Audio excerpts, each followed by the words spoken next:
Start करते हैं हमारा नेक्स्ट लेक्चर इलेक्ट्रिसिटी का। इलेक्ट्रिसिटी में भाई अब जो लास्ट टॉपिक है 10th क्लास में सीबीएसई में कि heating effect of current and electric power. ठीक, इसको डिस्कस करते हैं भाई। तो हीटिंग इफेक्ट ऑफ करंट होता क्या है भाई, सभी को पता है। आयरन करते हैं, इलेक्ट्रिक आयरन हीटर है।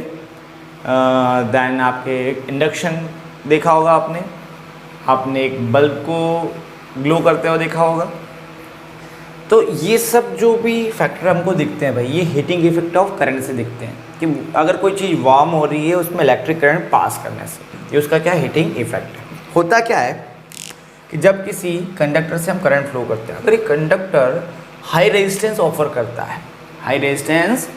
है तो भाई तुम ध्यान से देखोगे, अगर मान लो तुम रफ सरफेस पे चलोगे या फिर सिंपल सी बात, एक रफ सरफेस है उस पर चीज़ कोई बार बार किसी चीज़ को रब करो भाई।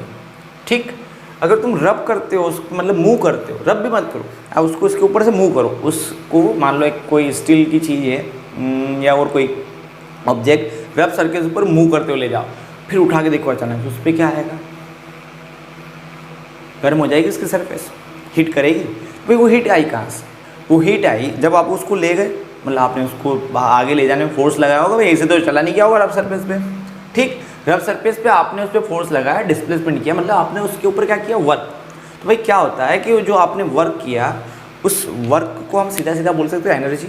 हमने एक एनर्जी दी, वो एनर्जी काइनेटिक एनर्जी में कन्वर्ट हुई, मोशन आया, साथ ही साथ जो फ्रिक्शन हो रहा था भाई उसमें भी कुछ एनर्जी खर्च हुई। तो फ्रिक्शन की वजह से जो एनर्जी खर्च हुई वो कहाँ कन्वर्ट हो गई भाई, हीट में। कहाँ कन्वर्ट हुई, हीट में।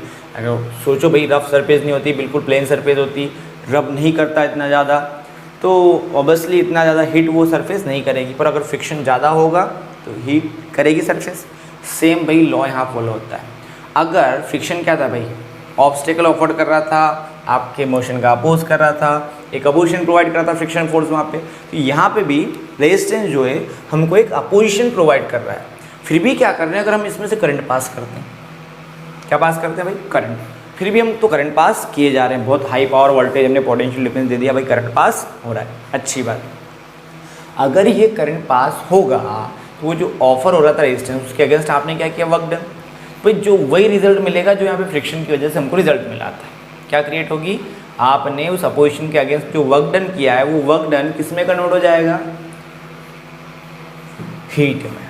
किस में भाई, हीट में। हम ये बोलते हैं कि जब करंट जो होता है भाई अगर पास होता है तो उसका एक इफेक्ट अपने को देखने को मिलता है, कौन सा, हीटिंग इफेक्ट। बट ये कहाँ में देखने को मिलता है, कहाँ देखने को मिलता है भाई, जहाँ पे हाई रेजिस्टेंस होगा।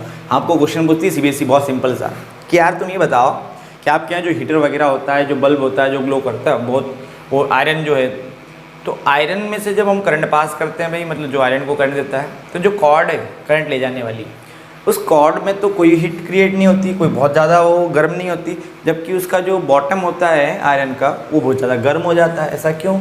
अरे भाई सिंपल सी बात, जो बॉटम में जो हमने मटेरियल यूज़ किया है, जो प्लेट लगा रखी है उसके अंदर की तरफ, वहाँ पे जो एलिमेंट यूज़ किया हमने, जो वायर यूज़ किया, उसका रेजिस्टेंस क्या, बहुत हाई।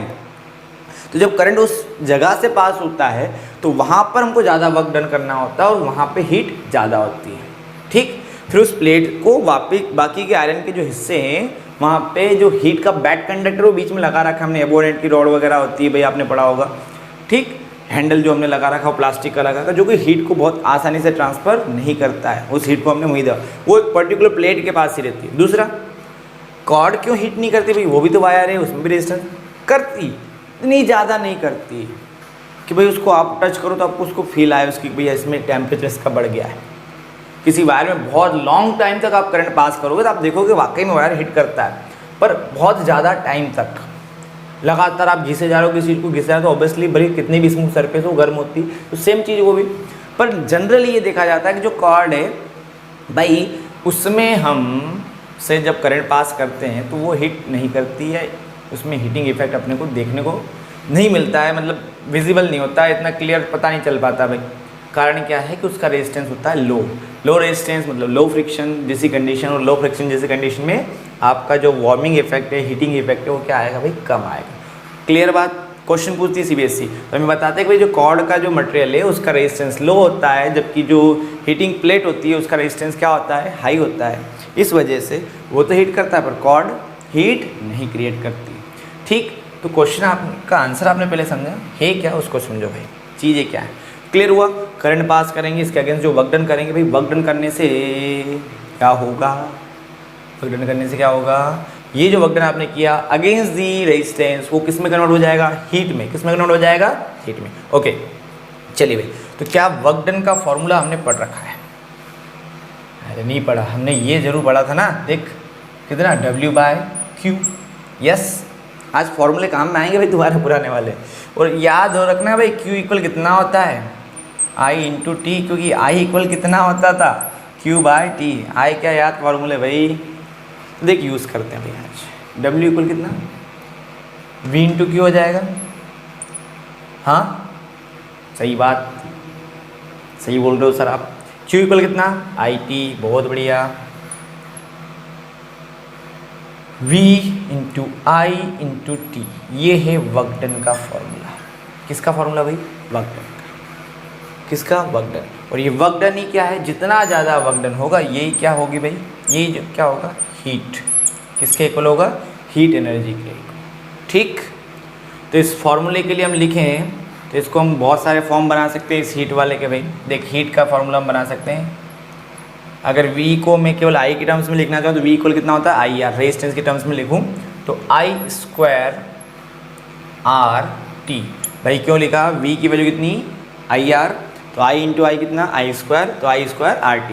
तो heat produce in a circuit, heat produced in a circuit या in a wire in a conductor is given by this formula I² RT।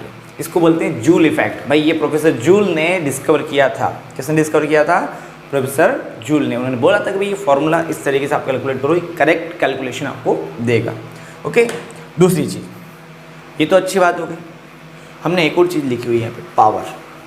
Power का फॉर्मूला क्या होता है भाई, the rate of work done मतलब W/T। देखते हो इस फॉर्मूले को T से हम डिवाइड करते हैं तो शायद एलिमिनेट हो जाएगा T, मतलब कितना, V इंटू आई। तो भाई ये है पावर का फॉर्मूला। क्या भाई, किसका फॉर्मूला, पावर। क्या यूनिट पता है सभी को, पावर की यूनिट क्या होती है भाई, वॉट। कितनी, पावर की यूनिट क्या होती है, वॉट। Okay clear. अगली चीज़ को हम डिस्कस करें भाई, तो वो आती है कि भाई इसके डिफरेंट टाइप ऑफ फॉर्मूले बनते हैं। इससे क्वेश्चंस बनेंगे भाई, न्यूमेरिकल लगाएंगे तब काम बनेगा। बेसिक जो कॉन्सेप्ट था मैंने आपको क्लियर किया है। तो P को हम लिख सकते हैं ऐसे भाई, एक तो लिख सकते हैं I² R in terms of I and R। इसी को हम लिख सकते हैं V²/R। देख अगर मैं I को एलिमिनेट कर दूँ इस फॉर्मूले से, I की वैल्यू रख दूँ V/R, तो कितना हो जाएगा, V²/R। क्लियर है। और एक जो है आपका फॉर्मूला V और I की टर्म्स में, I एंड R की टर्म में, V एंड R की टर्म में, V एंड I की टर्म में। ये किसके फॉर्मूले, आपके पावर। और ये किसका भाई, हीटिंग। क्लियर। तो हीट का फॉर्मूला अगर अपन देखें तो उसमें पावर को टाइम से मल्टीप्लाई करो। ध्यान रखना भाई, क्वेश्चन आप बना पाओगे। क्वेश्चन पूछा जाता है कि भाई किसी में 200 वॉट का एक बल्ब है, उसमें इतने टाइम तक हमने 220 वोल्ट वाला कोई उसका रेटिंग है और 100 वाट उसका रेटिंग है। 220 वोल्ट है ना, 100 वोल्ट, उसमें हमने 3 मिनट, 2 मिनट, 10 घंटे, 20 घंटे के हिसाब से हमने करंट फ्लो किया, जितना भी टाइम। तो बताओ कि कितना हीट प्रोड्यूस हुआ, कितना हीट बना, रिलीज हुआ। तो भाई आप I की वैल्यू निकाल लो। V दे रखा आपको, पावर दे रखा, देख कैसे पावर दे रखा है, रेजिस्टेंस दे दे उसका बल्ब का, तो आप I निकाल सकते हो। आपके पास I आ गया, R आ गया, टाइम है, सेकंड में रखना टाइम, क्या आ जाएगा भाई, हीट कितनी प्रोड्यूस होगी आ जाएगी। क्लियर। ठीक, केवल पावर हमसे पूछे तो हम V इंटू I कर सकते हैं, I² इंटू R या V²/R, किसी भी फॉर्मूले का यूज़ करके हम आंसर निकाल सकते हैं। बहुत आसान है। देखो है क्या, आपके क्वेश्चन में जब भी आपको ये चीज़ें मिले तो आपको इनको डिटेक्ट करना होगा, पहचान करनी होगी क्या दे रखा आपको। आपसे पूछा, अगर मान लो हीट पूछा है तो आपको डिटेक्ट करना होगा कि भाई उसमें I दे रखा है, R दे रखा है, T दे रखा है, या फिर पावर दे रखी है अपने को। और पावर में हम क्या करते हैं भाई, टाइम से डिवाइड कर देंगे, मल्टीप्लाई कर देंगे। यहाँ पर पावर में किससे, टाइम से क्या कर देंगे, मल्टीप्लाई कर देंगे, क्या आ जाएगा, हीट आ जाएगा। या फिर आपको हीट कितनी प्रोड्यूस करता है वो दे रखा है, टाइम दे रखा है, पावर कितनी होगी ये पूछता है, बता सकते हैं। मोस्टली आपसे पावर पूछता है, वॉट में, किलोवाट में कन्वर्जन हम सीखेंगे जब न्यूमेरिकल इनके लगाएंगे। तो आपका ये जो है इलेक्ट्रिसिटी वाला चैप्टर यहाँ पे कंप्लीट होता है इन सारी चीज़ों के साथ। ओके, इसमें हमने स्टार्टिंग से पढ़ा था भाई charge, then electric current, then electric potential, then Ohm's law. Then Ohm's law के बाद हमने सारे जो सर्किट क्या होता है भाई इसमें रेजिस्टेंस क्या होता है, रेजिस्टेंस को अफेक्ट करने वाले फैक्टर। आपके बाद उसके बाद पढ़ा हमने रेजिस्टिविटी के बाद हमने पढ़ा था भाई क्या, सर्किट के कॉम्बिनेशन जो होते हैं वो किस टाइप के कॉम्बिनेशन होते हैं। देन लास्ट, ठीक, अब इसके न्यूमेरिकल्स क्वेश्चन हम लगाएंगे और साथ ही साथ आपको लिए एक इन्फॉर्मेशन मैं बता दूँ कि बहुत जल्द हम रिसेंट ईयर के जो पेपर आए हैं भाई उनमें जो क्वेश्चंस आए हैं उन क्वेश्चंस के आंसर आपको प्रॉपर विद एक्सप्लेनेशन यहाँ पे करवाएंगे। ओके, तो कंप्लीट वीडियो लेक्चर होगा भाई आपका फिज़िक्स के लिए, 10th की फिज़िक्स। तो विदाउट एनी टेंशन आप अपनी पढ़ाई करते रहें, फोकस करते रहें आराम से, ठीक। ओके,